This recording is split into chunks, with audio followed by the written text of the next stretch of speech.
floresta onde eu possa plantar o que eu quiser e andar de pé no chão. Eu quero morar numa casinha feita à mão, uma floresta onde eu possa plantar o que eu quiser e andar de pé no chão. E vou plantar abacaxi com banana, mandioca, cacau, batata doce, feijão, palmito e um café bem bonito, lá na sombra da laranja e do mamão. Sob a copa do coqueiro, açaí, abacateiro, cajueiro e maracujá. E lá no alto da seringueira, com uma puro na beira, contemplando uma vista do mar. Porque eu quero morar numa casinha feita à mão, numa floresta onde eu possa plantar o que eu quiser e andar de pé no chão. E eu quero morar numa casinha feita à mão, numa floresta onde eu possa plantar o que eu quiser e andar de pé no chão. E vai ter trilha pro rio, cachoeira, cascata no berro do tucano e canto do sabiá. No voar da borboleta, sair a biqueira, espreita na procura do jantar.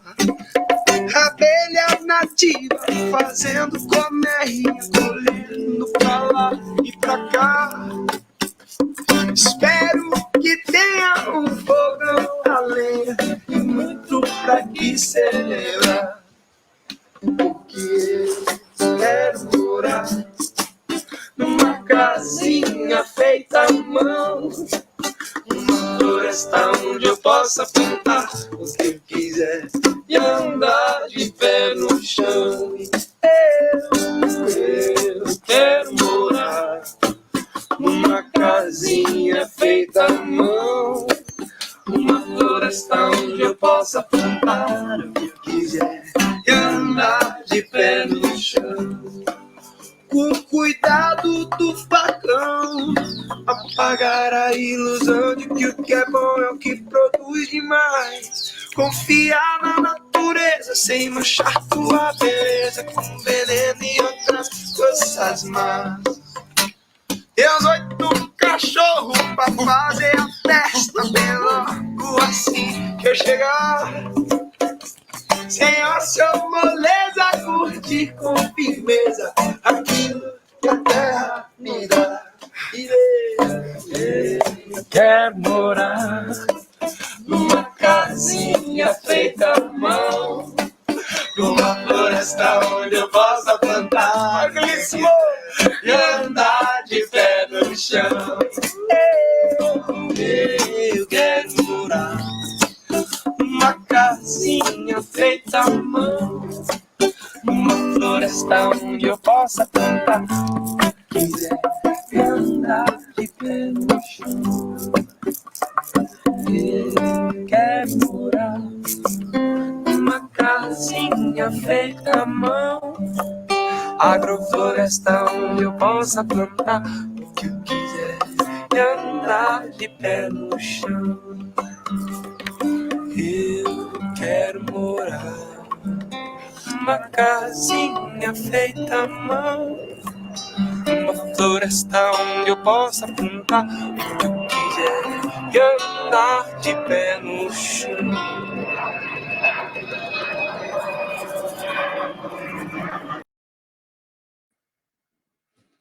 Boa noite a todos. Mais um domingo em que nos reunimos para o estudo do livro Convite à Vida, de Joana de Ângeles. Hoje, convite à semeadura. E aí vocês já puderam perceber um pouquinho dessa música introdutória, que a gente vai usar as imagens dessa música no sentido simbólico das nossas vidas. Emmanuel, no texto Semeadura, psicografado por Chico Xavier, nós vamos encontrar lá no livro Pão Nosso, No final do texto, ele fala assim: diariamente semeamos e colhemos. A vida é também um solo que recebe e produz eternamente. Que nós possamos ter simplicidade de semear nas nossas vidas. Mas semear o quê? Será que nós estamos falando realmente dessa semeadura material? No dizer da música, construir uma casa com as nossas mãos, plantar alimentos que nós iremos consumir? Será que é somente essa a semeadura a qual nós nos referimos? Joana de Ângeles traz no início dos seus comentários a esse estudo um trecho do Evangelho de Lucas, capítulo 10, versículo 12, que diz assim: grande é em verdade a seara, mas os obreiros são poucos. Eu ouso dizer que os obreiros comprometidos são poucos. Nós não poderíamos falar que cerca de 35 bilhões de espíritos são poucos. E este é um número, presumidamente, de nós que habitamos hoje os vários planos da vida na Terra. 35 bilhões de irmãos. E, no entanto, ainda permanece válido o enunciado de que os obreiros são poucos. No livro Minutos de Sabedoria, há um pequeno texto de Carlos Juliano Torres Pastorino que diz assim: não se desespere diante das dificuldades. Colhemos aquilo que plantamos. Somos escravos do ontem, mas somos donos do nosso amanhã. Se construir um presente doloroso, fique alerta. Se construiu um presente doloroso, fique alerta para construir um futuro alegre, saudável, no qual possamos colher os frutos do amor e da felicidade sem limites. Faça o bem de todas as formas para preparar um futuro melhor. Então, vocês já vão percebendo que o sentido de semeadura que Joana traz para nós é mais abrangente. Não se restringe ao campo físico. Se restringe, aliás, se alarga, cresce para abraçar o campo dos sentimentos, dos pensamentos, o campo de todas as ações do espírito. Em um dos livros pelo espírito Lúcius, psicografado pelo médium André Luiz Ruiz, agora eu não consigo me recordar o título do livro, mas me veio à memória agora. Ele diz, o espírito Lúcius, que todos somos semeadores. E semeamos o tempo todo. As nossas semeaduras vêm dos nossos sentimentos, dos nossos pensamentos e das nossas ações. Eis que tudo isso que flui do espírito é vibração, é energia. Nós já falamos sobre isso em outros domingos dos nossos estudos. Então, o pensar do espírito interfere na psicosfera que lhe é característica. Em consequência, interfere no restante do ambiente. As palavras têm também esse poder magnético de expressão, de bondade, de maldade, de acolhimento ou de agressão. E as nossas ações, então, nem se fala, porque somos o exemplo vivo. Muitas vezes as criaturas perdem um tempo muito grande falando muito e agindo de modo contrário. A semeadura que estão deixando é a do exemplo. Suas palavras muitas vezes serão esquecidas, mas a sua ação tem a força do exemplo. É semeadura significativa. Então, Lúcius fala que todos somos semeadores. Então, desde cedo até de noite, até durante meu sono físico, com o meu espírito em desdobramento, eu estou semeando, porque estou interagindo, estou pensando, estou falando, estou agindo, dentro das linhas de harmonia ou dentro das linhas desarmônicas da vida, que eu estou a criar. Eu vou semeando. E eu semeio para todos aqueles que compartilham a existência comigo. Então, eu posso semear otimismo e pessimismo. Eu posso semear palavras de compreensão, de incentivo, de crescimento, de consolo, e posso semear ações, pensamentos e palavras de despeito, de ciúme, de raiva, de perseguição, de desrespeito, de intolerância. Somos semeadores, todos, sem exceção. Mas Lúcio traz uma imagem muito interessante. Ele diz que somos todos semeadores, mas somos todos também agricultores da própria gleba. E ele diz, então, que é como se nós, cada um de nós, tivesse um pequeno solo único, no qual ele é o responsável agricultor. Então, é ele que vai ter que arar aquele solo, adubar, jogar água suficiente, plantar as sementes e acompanhar o crescimento das sementes. Então, nesta gleba que me pertence, só eu posso cultivar. E eu escolho as sementes. Então, nesta gleba, como agricultor, eu escolho as sementes que me são dadas por Jesus, através das suas lições, pelos companheiros da minha caminhada, porque também eles, semeadores, jogam sementes constantemente na minha gleba. Mas eu, somente eu, escolho as sementes que eu vou plantar, cuidar, para que elas cresçam. Então, se alguém joga na minha gleba sementes de raiva, de mágoa, de rancor, de intolerância, e eu acato estas sementes e as cultivo, a semeadura que ele postou dele foi exitosa, mas eu, inevitavelmente, cultivando estas sementes, vou colher o fruto destas sementes. E outro, então, alguém que passando me deixa uma semente de otimismo, de bons pensamentos, recordando lições sobre a luz, sobre a paz, respeito entre as criaturas, solidariedade. E eu escolho essas sementes, eu planto essas sementes, elas vão dar frutos, porque eu as estou cultivando, mas eu escolho a semente. Se aquele primeiro que jogou a semente de intolerância, da raiva, do desrespeito, eu ignorar essa semente, eu não vou cultivá-las e nem vou colher frutos dela.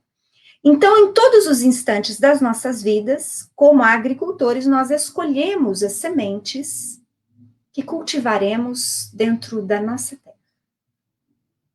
terra íntima. E junto, ao mesmo tempo sempre, eu estou semeando, através daquilo que eu falei para vocês, das minhas ações, das minhas palavras e dos meus sentimentos. Emmanuel, no texto Semeadura, que nós vamos encontrar no livro Caminho, Verdade e Vida, ditado, psicografado pelo Chico, Emmanuel vai começar o enunciado do seu texto lembrando Marcos, capítulo 4, versículo 32, que diz, mas, tendo sido semeado, cresce. Tudo que eu semear vai crescer. Como agricultor da minha gleba íntima, do meu interior. Aquilo que eu semear, que eu alimentar, vai crescer. E necessariamente eu vou obter o fruto daquela específica semeadura. Então, ele inicia o seu texto dizendo que todos precisamos urgentemente avaliar os nossos atos na vida diária. E aí eu ouso elastecer esse pensamento de Emmanuel, ele se refere a todo ato do espírito, então, o pensar é ato do espírito, não só as ações no plano exterior. Tudo que movimente forças do espírito, para mim eu interpreto desta forma, como sendo necessária a nossa avaliação diária. Emmanuel diz ainda que nós tenhamos que obedecer certos regulamentos da vida cotidiana, às vezes pelo cargo que ocupamos, pela função, por determinadas circunstâncias, que a própria vida restringe o nosso poder de escolha, mesmo assim, nós precisamos sempre examinar a qualidade da nossa contribuição, da nossa semeadura. Porque é da lei de Deus que toda semeadura se desenvolva. Diz Emmanuel, o bem semeia a vida, o mal semeia a morte. O primeiro é o movimento evolutivo na escala ascensional para a divindade. O segundo é a estagnação. Muitos espíritos de corpo em corpo permanecem na Terra com as mesmas recapitulações durante milênios. A semeadura prejudicial condicionou-os à chamada morte no pecado. O que Emmanuel quer dizer com isso? O que nós vemos uma realidade ainda persistente na Terra, e nós tomamos conhecimento muito dessa realidade no diálogo com os espíritos nas mesas mediúnicas. A evolução é muito lenta. E muitos espíritos, milhões de espíritos, repetem os mesmos erros, experiência a experiência. Quando não repetem os mesmos erros, na nova proposta, na nova reencarnação, eles até conseguem efetuar um aprendizado que era necessário, mas caem, complicando-se mais. E o ciclo, então, permanece. É isso que Emmanuel está dizendo. É isso que ele chama de morte no pecado.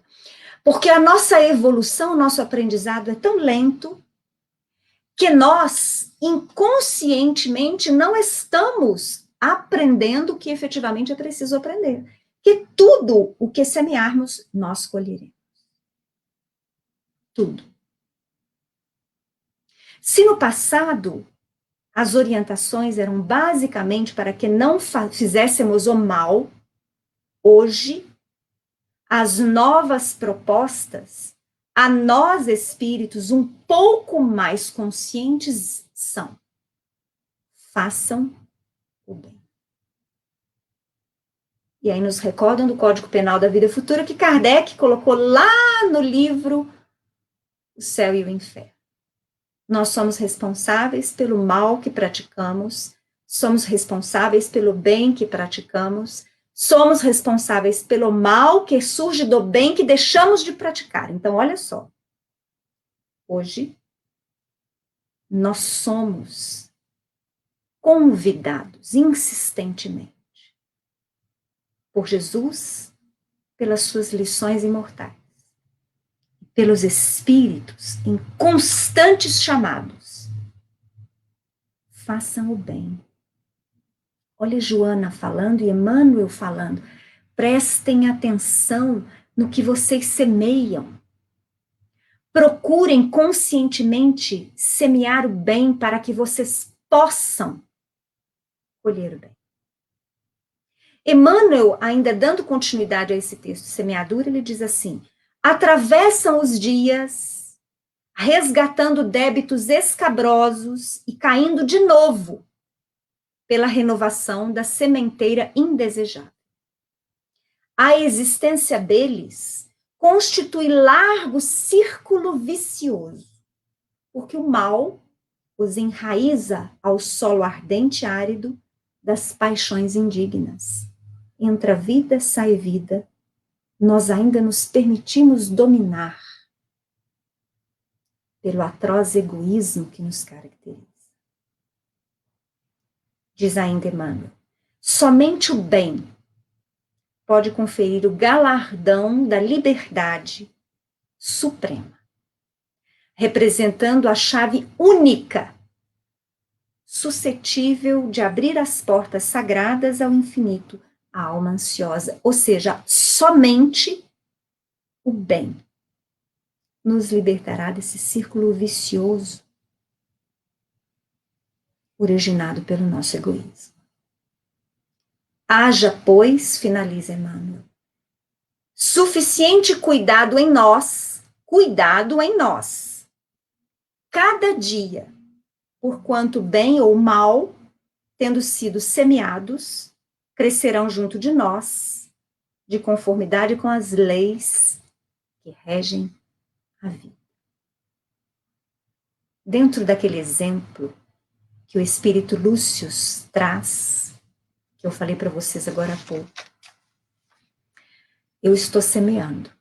Eu jogo sementes no terreno de todos aqueles com os quais eu tenho contato, na vida material e na vida espiritual. E todos temos uma proximidade que faz com que parte das sementes que eu jogue no terreno do outro também caiam no meu próprio terreno. Pensem sobre isso. O que nós estamos semeando? Jesus convida à semeadura do bem. Jesus convida à semeadura da paz. Diz um texto, semeadura por André Luiz. Sua generosidade chamará a bondade alheia em seu socorro. Sua simplicidade solucionará problemas para muita gente. Sua complexidade provocará muita dissimulação no próximo. Sua indiferença fará manifesta frieza nos outros. Seu desejo sincero da paz garantirá tranquilidade no caminho. Seu propósito de guerrear dará frutos de inquietação. Sua franqueza contundente receberá frases rudes. Sua distinção edificará maneiras corretas naqueles que o seguem. Sua espiritualidade superior incentivará sublimes construções espirituais. Diariamente semeamos e colhemos. A vida é também um solo que recebe e produz eternamente. E Joana finaliza: não adies a oportunidade de tornar-se semeador de bênçãos e de paz. Reflexiona sobre isso. Grande abraço a todos vocês. Agora eu vou passar a bola para a nossa querida Júlia, que hoje vai nos dar aí da sua contribuição preciosa. Boa noite, Cris, Sandra, Marina e todos os amigos que estão aqui presentes. É sempre uma alegria muito grande, né, que a gente possa compartilhar esses momentos. E hoje, como disse Cristiane muito bem, e Cristiane foi muito feliz na exposição dela, eu vou apenas ratificar algumas coisas que ela já disse. A nossa página de hoje é convite à semeadura. E eu fico pensando, né? Até Marina colocou uma frase aí que eu gostei muito, não sei se ela vai conseguir encontrar. É uma frase que diz assim, mais ou menos isso. Não basta você, você não vai colher, alguma coisa que ela botou assim. Não, não é essa não, Marina, é outra. Quando eu falar, você vai ver qual é. O que eu quero dizer é que nós fomos educados. Isso, Marina, isso mesmo. Nem tudo que se planta colhe. Depende do semear. Porque nós fomos educados, o que está na nossa mente são frases feitas desta natureza, né? Tipo, é dando que se recebe, você colhe o que semeia. Tem um sentido assim de retribuição. Quer dizer, você só recebe aquilo que, se você tiver dado. Será que é assim mesmo? Né? Será? Eu sou muito Eu sou muito até chata, porque eu fico sempre me perguntando e me questionando a respeito daquelas coisas que estão assim muito visíveis. Porque eu penso que há sempre alguma coisa para se pensar e que não está tão latente assim, né? Essas imagens, né, é dando o que se recebe, você colhe o que semeia. Eu acho que elas aprisionam o ser humano nessa perspectiva, né, de que ele tem algo a receber. Será que a gente tem algo a receber? A gente precisa de dar para receber? O que Jesus quis nos dizer, né? Porque essa página nos encaminha para a parábola do semeador, né, gente? Cristiane trouxe essa mensagem muito bem. Mas o que será que Jesus quis nos dizer com essa parábola? A parábola do semeador. A gente tem que se perguntar, quem semeia? Cristiane respondeu, todos nós, né? E é interessante a gente pensar, primeiro a gente já sabe, Jesus falava por parábolas, era a maneira mais fácil, direta, mais simples que ele tinha de se fazer compreender naquela época por aquele povo. Mas esta foi a única parábola que Jesus explicou. Ela é muito conhecida, talvez até por isso, né? Todo mundo já ouviu falar na parábola do semeador. Mas vamos ver o que Jesus disse. Vou ler para vocês a parábola, né? A parábola diz assim: afluindo uma grande multidão e vindo ter com eles gente de toda a cidade, disse-lhe Jesus: saiu o que semeia a semear a sua semente. Ó, saiu a semear a sua semente. E, ao semeá-la, uma parte caiu junto ao caminho. Foi pisada e as aves do céu a comeram.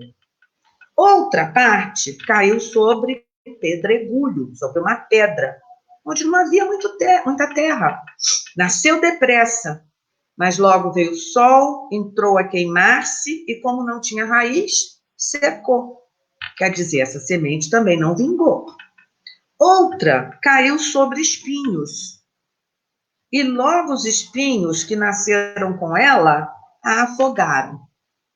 Outra, finalmente, caiu em boa terra, vingou, cresceu, e alguns grãos deram fruto a 30. Ó, alguns grãos deram fruto a 30, outros a 60 e outros a 100 por um. Dito isto, Jesus começou a dizer em voz alta. Aí vem a explicação de Jesus para a parábola que ele havia acabado de contar. E ele diz: o que tem ouvidos de ouvir, ouça, chamando bem a atenção do público para o que ele ia dizer agora. E aí os seus discípulos lhe perguntaram: o que ele queria dizer com esta parábola? E ele, explicando-a, lhes respondeu: a semente é a palavra de Deus. Joana diz isso, Cristiane ratificou e eu digo a mesma coisa. Porque foi Jesus quem disse isso, não eu, nem ela, nem Joana. A semente é a palavra de Deus. A que cai à beira do caminho são aqueles, né, aqueles sujeitos, né, que a ouvem a palavra de Deus.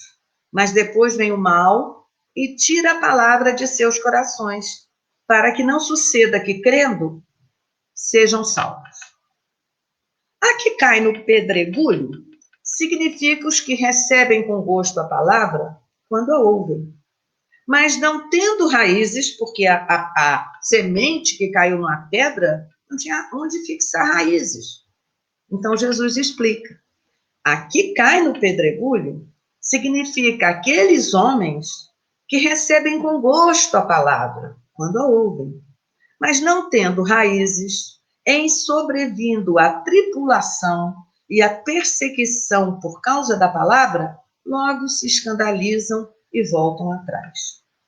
Quanto a que caiu entre espinhos, são os que ouvem a palavra, mas os cuidados deste mundo, a ilusão das riquezas e as outras paixões a que dão entrada afogam a palavra, e assim ela fica infrutuosa, não gera frutos. Mas a que cai na boa terra são aqueles, né? Quer dizer, aquela semente que caiu em boa terra são aquelas pessoas que, ouvindo a palavra de Deus, com o coração reto e bom, a retêm e dão fruto com perseverança. Vejam vocês, isso está registrado no Evangelho de Mateus, de Marcos e de Lucas. Os 3 evangelistas registram essa parábola com o comentário de Jesus. Nós podemos pensar, então, o quê? Né? Vejam bem, no meu ponto de vista, e Cristiane já disse isso, né? Essa parábola fala do nosso livre-arbítrio. Nós é que escolhemos onde semear, como semear. Nós somos os semeadores, mas nós temos a liberdade de escolher o que semear, quanto, onde e como. Porque nós somos dotados de livre-arbítrio, né? Então, vejam bem, o sujeito que Jesus usa para ilustrar aquela semente que ficou na beira do caminho é o sujeito indiferente, o sujeito que não se toca pela palavra de Deus. Quantas pessoas ainda existem assim hoje entre nós? Não é, gente? Muitas pessoas são indiferentes. Ficam à margem. Não tem, como é que eu vou dizer isso para vocês? Não ouvem esse apelo. Vivem uma vida de indiferença em relação às verdades divinas, à espiritualidade, né? E por que isso acontece? Não é porque são pessoas mais ruins, é porque nós, espíritas, nós temos a compreensão de que nem todos estão no mesmo estágio evolutivo. Então, existem ainda alguns entre nós que não estão prontos para receber esta semente e fazê-la frutificar. Por isso, vivem ainda na indiferença. Precisarão de muitas reencarnações para que possam receber a semente e fazê-la frutificar. No segundo exemplo a que Jesus se refere, a semente que cai na pedra, no pedregulho, né? O que acontece? Como é que a gente pode pensar isso? São aqueles que não perseveram, que recebem a palavra, né? Mas eles se entusiasmam fácil. É tão comum a gente ver isso também, e é muito comum a gente ver isso com aquelas pessoas, por exemplo, lá na casa espíritas. Na casa espírita eles chegam, entram achando aquilo uma maravilha, mas sabe o que acontece? E às vezes até se oferecem como voluntários para um serviço ou outro, mas não perseveram, porque a semente não teve ainda onde enraizar. E muitas vezes essas pessoas vão mudam de religião, mudam de crença, de seita, né? Por quê? Porque não se fixam, não têm raízes. Então, são pessoas, né, que não perseveram. Não tem como enraizar uma semente numa pedra, né? O terceiro grupo, né, é daqueles cuja semente caiu entre espinhos. Quem são esses? São aqueles que ouvem a palavra, já ouviram, têm condição de entendê-la, né? Já têm experiência anterior suficiente para isso. Porém, como são dotados de livre-arbítrio, escolhem o quê? Escolhem a vida material, escolhem os prazeres mundanos, né? Então, esses são aqueles, né, que não sabem, não querem renunciar aos prazeres da vida material para poder se dedicar à vida espiritual. Nós temos pessoas assim também, muitas das quais convivem conosco, nós conhecemos. Por quê? Porque ninguém é melhor do que nós, somos apenas diferentes. Alguns já têm mais condição de compreensão, outros menos condição, né? Alguns já têm um caminho trilhado, né, em relação a escolhas que estão mais claras nessa encarnação, outros não. Então, aqui nós não estamos julgando ninguém, como Jesus não julgou. Jesus apenas demonstrou, né, quando interpretou essa parábola, que existem diferenças. Da mesma forma que ele se referiu a Pedro naquela passagem em que Pedro e seus amigos já estavam cansados de pescar e não conseguiam recolher nada do mar, né? Cansados, exaustos, tinham passado a noite inteira pescando. E aí, e Pedro tinha uma dívida com o império. Dívida essa que, se ele não pagasse, ele perderia a casa, ele poderia ser preso, até executado. Mas ele volta. Quando volta, encontra Jesus na praia.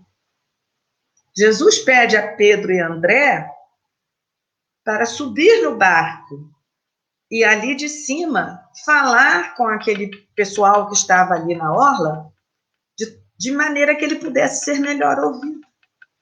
André permite, porque André já tinha visto Jesus com João Batista e André já sabia que ele era o Messias. Pedro ainda não. Pedro era uma personalidade muito interessante, né, gente? Eu acho Pedro fantástico, porque Pedro era incrédulo, questionador, negou Jesus 3 vezes, mas, ao mesmo tempo, Pedro era o fiel, né? Aquele que estava ali e que sustentou, né, o cristianismo depois da morte de Jesus. Mas vejam vocês o que eu queria dizer. Aí, Jesus pede a rede de Pedro. Ele diz: Pedro, para que serve essa rede? E Pedro diz assim, fica assim meio indeciso, porque não tinha pescado nada, né? Aí Jesus diz: não, normalmente, geralmente, para que serve a rede? Pedro diz: a rede serve para trazer os peixes. Aí Jesus diz: e depois que você pesca, o que você tem que fazer? Você tem que separá-los. Os peixes bons vão para o barril e seguem para o mercado. Os peixes que não são bons para o consumo, você devolve ao mar. Assim é no reino dos céus, segundo Jesus, né? A pescaria vai, todos nós vamos. Mas depois nós vamos ser selecionados. Por quê? Porque nós temos diferenças, da mesma forma que os peixes também os têm. Toda a natureza é diversa, contém a diversidade. Então, nós temos que ter essa noção, né? Essa ideia de que não somos iguais, muito menos idênticos. O que nos caracteriza é a diferença. E isso não nos torna melhor ou pior do que ninguém, de maneira nenhuma, né? Mas, quando Jesus fala na parábola do semeador, daquela semente que cai em solo fértil, frutifica, ele está se referindo às pessoas que ouvem a palavra de Deus, que seguem seus ensinamentos, e do homem, como disse Cristiane, que é capaz de semear o bem. Porque o que é a palavra de Deus, gente? A palavra de Deus é isso. A palavra de Deus é não ofender o seu semelhante, é amar ao próximo como a si mesmo. Quer dizer, a palavra de Deus nada mais é do que a prática do bem, né? Mas que bem é esse? Quanto nós ainda estamos longe de ser esse semeador ilustrado por Jesus, aquele que semeia uma semente que frutifica. Porque, gente, prestem atenção, de 4/4, que seria o todo das sementes do semeador, 3 não frutificam. 3/4 não tem sucesso. Só 1/4 tem sucesso. O que demonstra, né, como nós ainda estamos longe do nosso progresso espiritual, né? Como estamos longe? Porque de 4 quartos, 3 quartos não frutificam.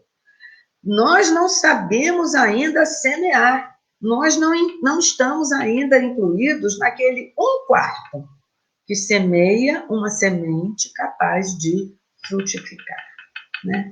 E aí, gente, né, a parábola do semeador, essa página de Joana de Ângeles, do meu ponto de vista, só nos leva a pensar a respeito de como semear está incluído no nosso livre-arbítrio. Como nós temos que deixar o nosso egoísmo de lado, né?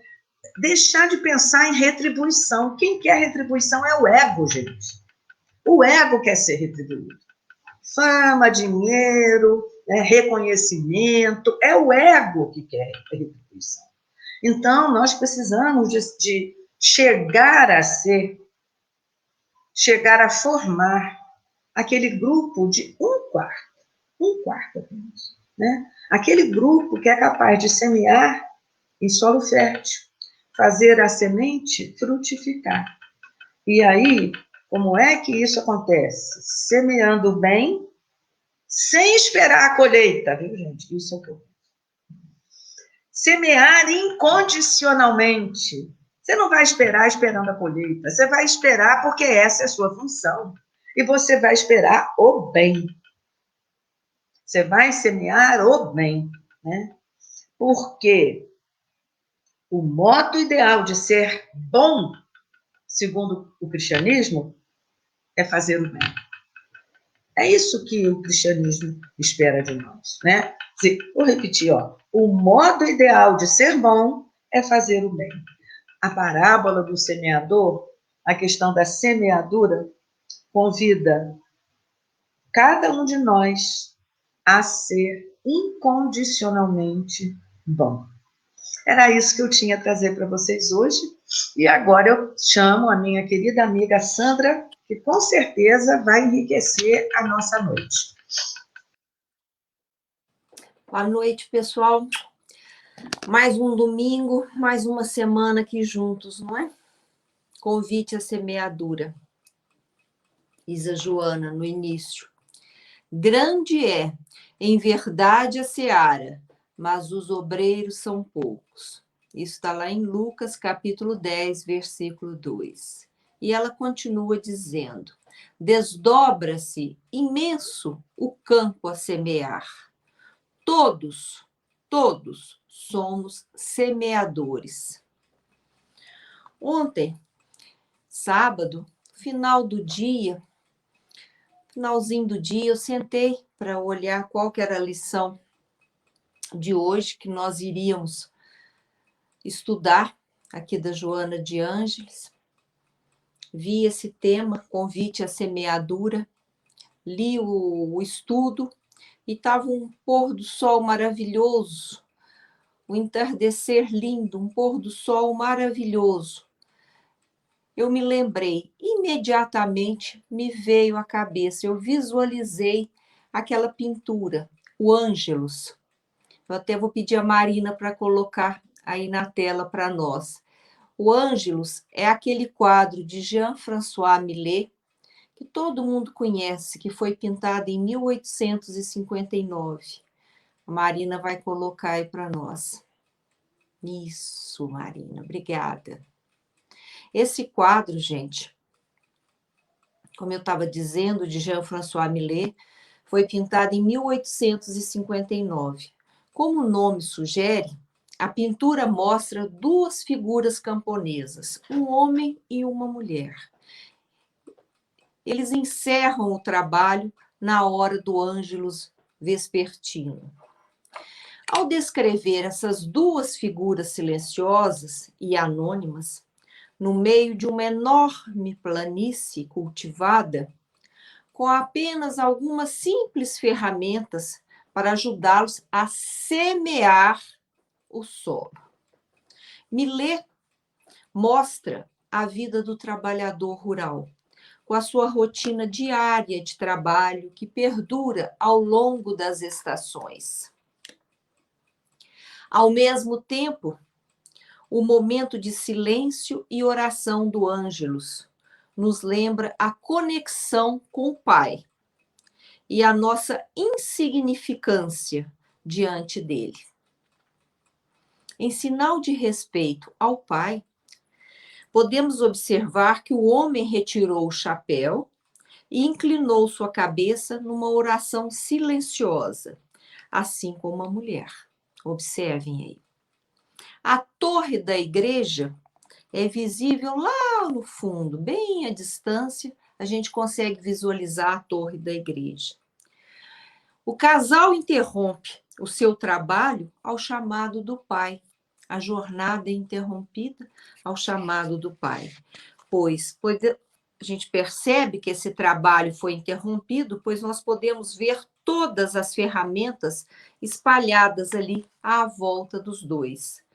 Tem a forquilha, tem o cesto, tem o carrinho de mão, tá tudo ali à volta dos dois. Não fica claro ali para nós qual é a relação existente entre o casal. Se os dois, né, são marido e mulher, se eles são colegas de trabalho, ou se é um agricultor e um servo, né? Só que são dois trabalhadores na seara. Os sinos dizem: interrompam a jornada acabou. É hora de rezar, a jornada acabou. Todo mundo que olha para esse quadro, né, todo mundo que visualiza essa pintura, deveria sim, para todos nós que visualizamos essa pintura, deveria emanar, gente, desse quadro, uma sensação de intensa paz, né? Por quê? Porque o trabalho cumprido, dever cumprido, e o casal que vai voltar para casa, né? O casal que vai voltar para o lar. Mas o que eu vou contar para vocês, gente? Que existe uma pesquisa muito séria, uma pesquisa americana, que diz o seguinte, porque esse quadro, ele é muito importante. Esse quadro marcou muito tanto a vida de Van Gogh quanto a vida de Salvador Dalí. Salvador Dalí tem um outro quadro que se chama também o Ângelus, né? Um surrealismo baseado nesse quadro. Então, esse quadro é bastante importante, tem uma série de estudos sobre ele.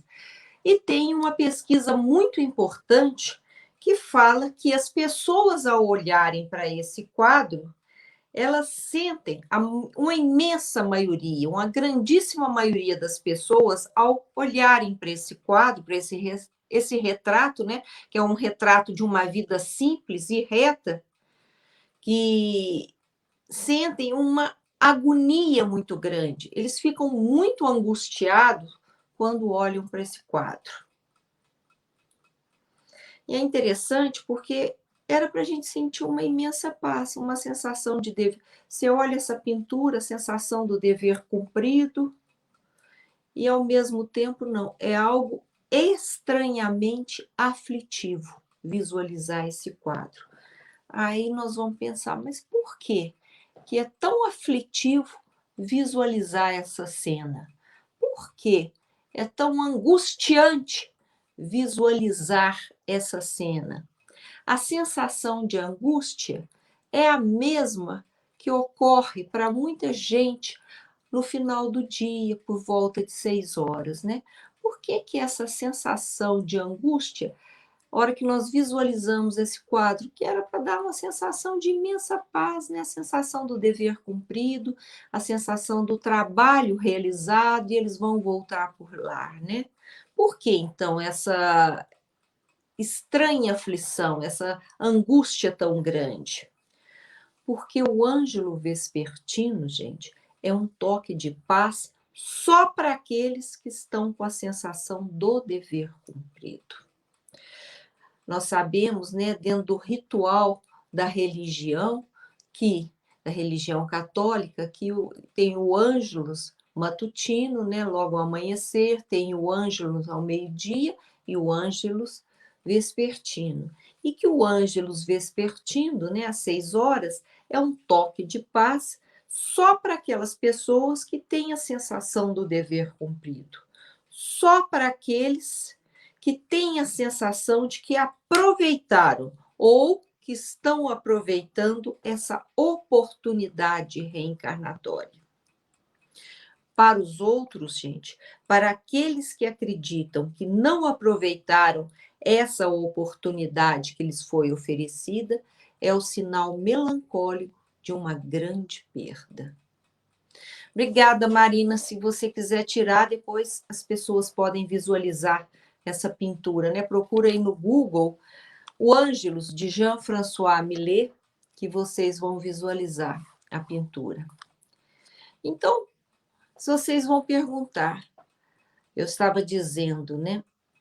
É o sinal melancólico de uma grande perda, quando eu estou me sentindo angustiada frente à pintura. Aí vocês vão me dizer, mas por quê? Perdemos o quê? Nós vamos ficar angustiados frente às perdas. Qual que é a melancolia dessas perdas, né? Quais são as perdas sobre as quais essa melancolia se derrama, né? Vamos dizer assim. Olha, vou repetir o que a Joana inicia a lição. Grande é, em verdade, a seara, mas os obreiros são poucos. Desdobra-se imenso o campo a semear. Todos nós somos semeadores. Então, como diz a Cris, ela falou aí a quantidade, quantos bilhões de espíritos encarnados nós somos hoje na Terra, né? Então, essa é a humanidade encarnada. E é essa humanidade que é a nossa seara para trabalho. Para que a gente possa semear. É essa a humanidade, né? Um imenso campo espiritual a ser cultivado, essa humanidade. Eu não lembro a cifra, parece que a Cris falou em 30 bilhões, né, de espíritos encarnados. Quando bem cultivados, esses espíritos poderão produzir maravilhas, trazendo progresso e bem-estar para todos, proporcionando num clima estável de paz os frutos nutritivos do amor. Então, qual que é a seara? A seara são esses espíritos que precisamos trabalhar, que precisam ser trabalhados. A humanidade. A humanidade é uma seara com imensas possibilidades. E há muito, gente, há muito a fazer nesse campo das almas. A seara, como diz a Joana, é realmente grande, mas são poucos os trabalhadores. Se a gente pensar para o prazer, para as coisas prazerosas, né? Para o gozo, para o brilho, né? Para aquilo que tem brilho, para aquilo que traz sucesso, para dominar no mundo, nós temos milhões de interessados. Agora, para orientar e ajudar as almas carentes e sofredoras, encontramos poucos, muito poucos. É preciso saber trabalhar nesse campo e querer fazer esse trabalho.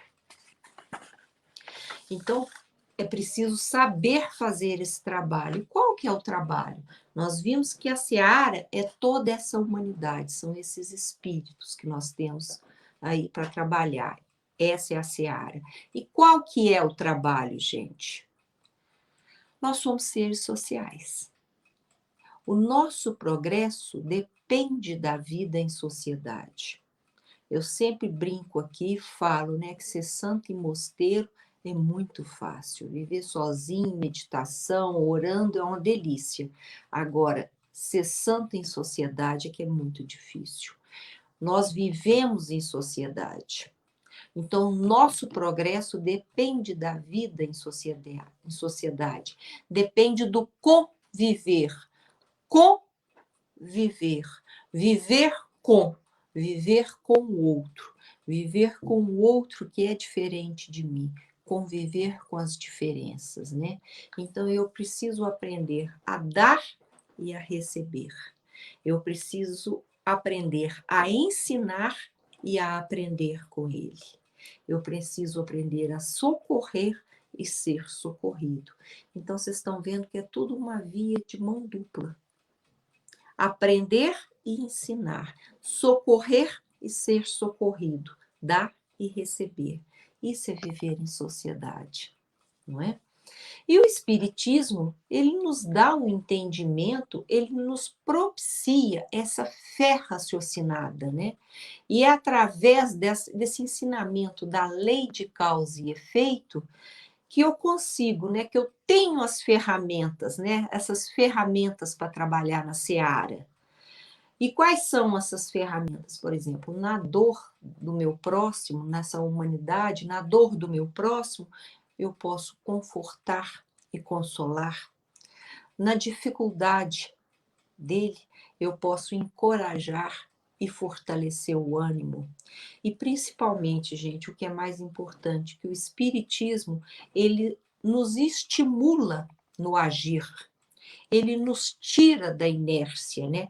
Ele nos estimula sempre na prática do bem, do amor a Deus e ao próximo. A Júlia falou isso muito bem, que o Espiritismo ele nos estimula sempre na prática do bem, do amor a Deus e do amor ao próximo. Então, gente, cada um de nós é um obreiro em potencial. Todos nós somos obreiros em potencial nessa seara imensa que é a humanidade. Vamos trabalhar com afinco nessa seara, para que quando, né, a hora do Ângelus chegar, quando a nossa jornada for interrompida, quando vier esse chamado do Pai para interrompermos o trabalho, né, nós tenhamos conosco a sensação do dever cumprido e não a sensação aflitiva, a sensação de angústia. Então, eu acho que para ilustrar essa lição da Joana de hoje, né, o convite à semeadura, eu lembrei muito desse quadro do Jean-François Millet, o Ângelus, porque é uma jornada que é interrompida pelo chamado do Pai. E a gente visualiza as duas figuras nesse sinal de respeito ao Pai. Então, é o que nos acontece. Nós temos uma seara imensa aí para ser trabalhada. E nós temos o trabalho, as ferramentas que ele nos oferece. E vai chegar uma hora que ele vai nos interromper, vai dizer: a jornada acabou, volta para casa. A casa, o plano espiritual.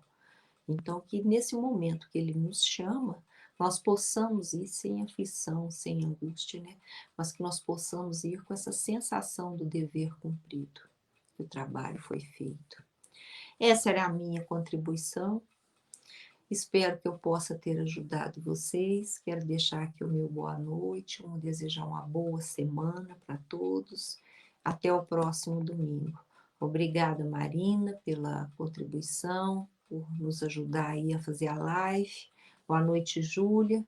Boa noite, Cris. Boa noite a todos.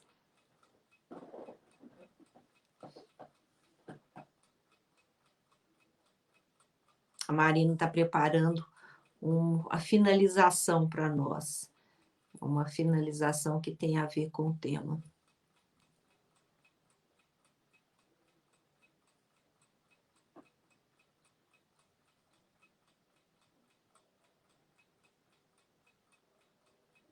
Semana que vem é o Domingo das Mães.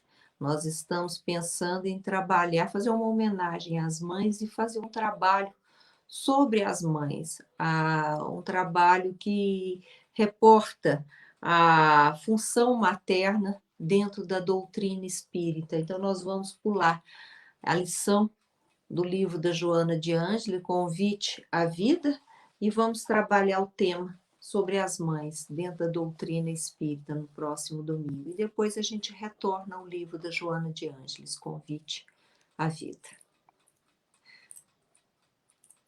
Nós estamos com algum problema aí, Marina?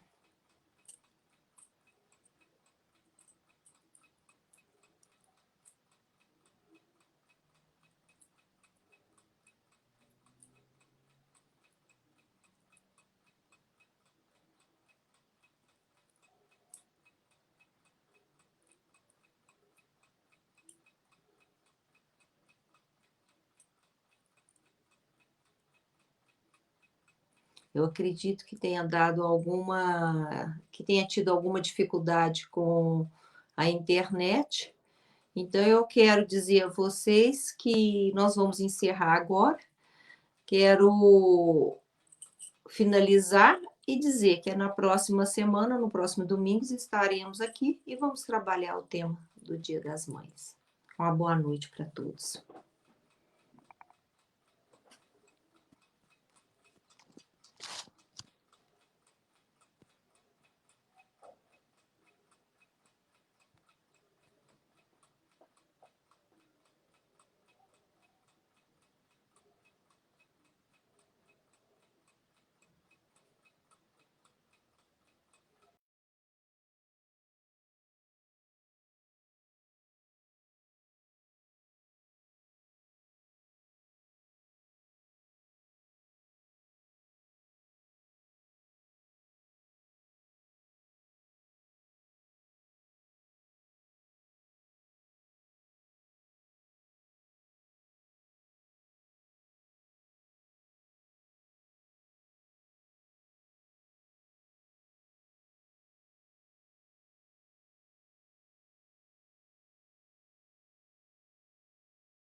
Ei, gente, desculpa, o meu sistema caiu aqui.